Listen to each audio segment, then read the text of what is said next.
वाराणसी नाम के एक गांव में नारायण नाम का एक आदमी अपनी बीवी पुष्पा और दो बेटियों के साथ रहता था। नारायण की बड़ी बेटी का नाम अंजना और छोटी बेटी का नाम संजना था।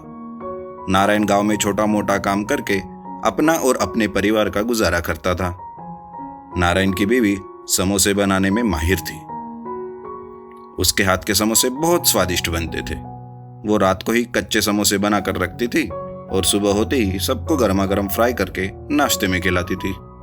इस तरह से उनकी जिंदगी अच्छे से चल रही थी। लेकिन बड़ी बेटी की शादी की उम्र निकली जा रही थी, फिर भी उसे कोई लड़का पसंद नहीं करता। फिर एक दिन उसे एक लड़का देखने आता है। जी नमस्ते, मेरा नाम प्रकाश है और ये मेरा दोस्त अजय। मेरे माँ बाप का पिछले साल ही बुढ़ापे के कारण देहांत हो गया, इसलिए मैं अपने दोस्त को साथ लेकर आया लड़की देखने। अच्छा किया, कोई बात नहीं। थोड़ी देर में नाश्ते में अंजना समोसे लेकर आती है। समोसे खाते ही प्रकाश समोसे की बहुत तारीफ करता है और लड़की को पसंद कर लेता है। नारायण भी सोचता है कि इतनी कोशिशों के बाद आखिरकार अंजना को किसी ने पसंद तो किया, इसलिए वो बिना कुछ सवाल किए उन दोनों की शादी कर देता है। कुछ दिनों के बाद प्रकाश अंजना को लेकर अपने ससुराल आता है। प्रकाश कहता है, कैसे हो सासू माँ और ससुर जी? काफी दिन हो गए ना। अंजना भी आपकी बहुत याद कर रही थी और मैंने भी सोचा मुझे भी सासू माँ के हाथ के समोसे खाने मिलेंगे इसी बहाने, इसलिए चला आया। लेकिन दामाद जी, आपके काम का कैसे? इतने दिन छुट्टी लेंगे तो कोई प्रॉब्लम तो नहीं होगी? अरे नहीं नहीं, काम का क्या है, जब मन हुआ तब जाता हूँ, वरना छुट्टी। इस तरह से प्रकाश भी रोज रोज नए नए खाने का और रुपयों की डिमांड करता है और नारायण भी देते जाते हैं। वो दामाद था, इसलिए दोनों कुछ नहीं बोल पाते। आपके हाथ के समोसे तो वर्ल्ड फेमस है सासू माँ। काश मेरा दोस्त यहाँ होता, उसको भी बताता कि मेरा रिश्ता किस घर में हुआ है।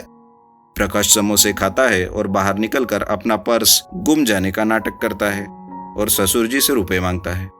अरे रे ससुर जी, जरा 500 रुपये तो देना, पान खाकर आता हूँ, मेरा पर्स कहीं गुम गया है।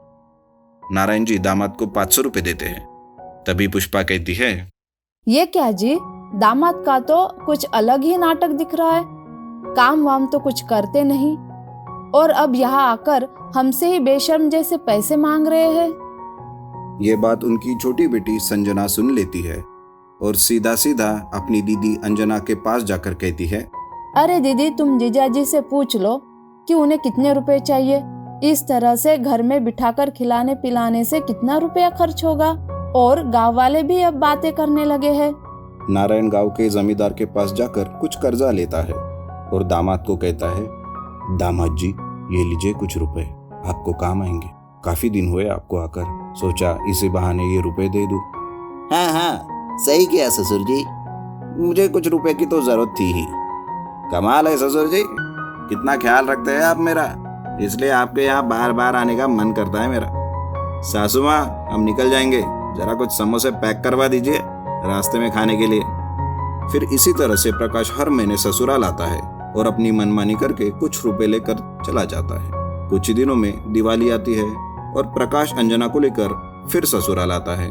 प्रकाश कहता है, दिवाली की छुट्टियां लगी, सोचा कुछ दिनों के लिए आपसे मिलकर आऊं। लेकिन आपका काम धाम जीजाजी, आप तो प्राइवेट काम करते हैं, कोई कुछ कहता नहीं?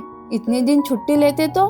अरे नहीं, मेरा काम का मैं खुद मालिक हूँ, जब मन किया तब जाता हूँ। और जिसका ससुर नारायण जैसा हो, उस दामाद को काम करने की क्या जरूरत है। संजना ये सुनकर बहुत गुस्से में आ जाती है और जीजाजी को सबक सिखाने की ठान लेती है। वो गांव के डॉक्टर से मिलकर एक प्लान बनाती है। दूसरे दिन पुष्पा नाश्ते में समोसे बनाती है। संजना चुपके से आकर उसमें जमाल गोटा मिला देती है। समोसा खाने के थोड़ी देर बाद ही प्रकाश की तबीयत खराब होती है। उसे सब हॉस्पिटल लेकर जाते हैं। डॉक्टर उसे चेक करता है और बोलता है, अरे रे, आपके दामाद को तो बड़ी गंभीर बीमारी हुई है। इस बीमारी का कोई इलाज नहीं, सिर्फ एक काम करके ही इससे बचा जा सकता है। कौन सा काम बताइए डॉक्टर साहब, मैं कुछ भी करने के लिए तैयार हूँ, बस मुझे मरना नहीं है। आपको ससुराल आना छोड़ना पड़ेगा, यहाँ का वातावरण आपको सूट नहीं कर रहा है और दिन में 8 घंटे कुछ ना कुछ काम करना पड़ेगा, तभी आपको इस बीमारी से राहत मिलेगी। उस दिन के बाद से प्रकाश काम करने लगता है और ससुराल की तरफ मुड़ के भी नहीं देखता।